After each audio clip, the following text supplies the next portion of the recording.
Hello bachcho. Let's read the question. The question says almost 3 centuries ago, Sir Isaac Newton formulated three fundamental laws of motion. First law is law of inertia. Second law introduces the concept of force, and the third law is about action and reaction being equal and opposite. The working of a rocket is based on the principle of option number A elasticity, option number B Kepler's law, option number C Newton's law of gravitation, option D conservation of momentum. तो चलिए question को हम लोग solve करते हैं। तो सबसे पहले हम लोग क्या देखेंगे, विल सी अबाउट दी की कॉन्सेप्ट। अब देखिए की कॉन्सेप्ट हम लोग क्या देखेंगे, will see about rocket propulsion.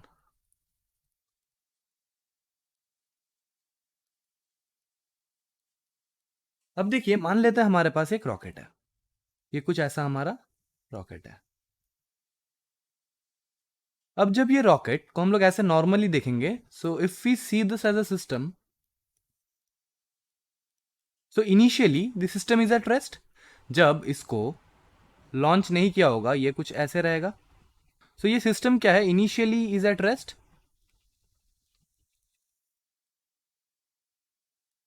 अब मान लेते हैं हम लोग जब इसको प्रपल करेंगे तो ये कैसे होता है, there are some fuels here, और वो फ्यूल्स क्या होता है, इजेक्ट होता है, एंड ड्यू टू दैट ये रॉकेट ऊपर की ओर जाता है।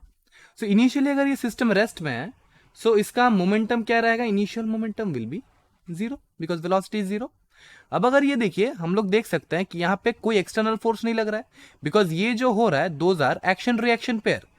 ये देखिए ये रॉकेट ये फ्यूल को नीचे की ओर प्रेशर दे रहा है, उसका वजह से रॉकेट को ऊपर की ओर फोर्स लग रहा है, due to which the rocket is being launched.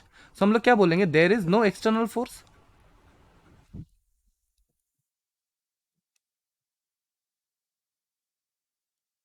अब देखिए अगर यहां पे कोई एक्सटर्नल फोर्स नहीं है, so what we can say that momentum will be conserved.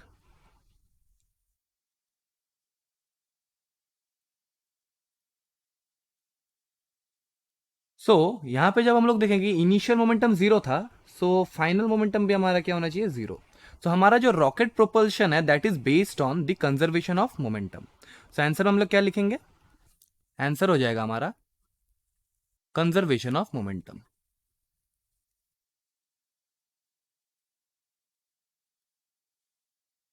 अब चलिए ऑप्शंस चेक करते हैं ना। If you check the options, the correct option will be option number D, conservation of momentum. So correct option क्या हो जाएगा, option D.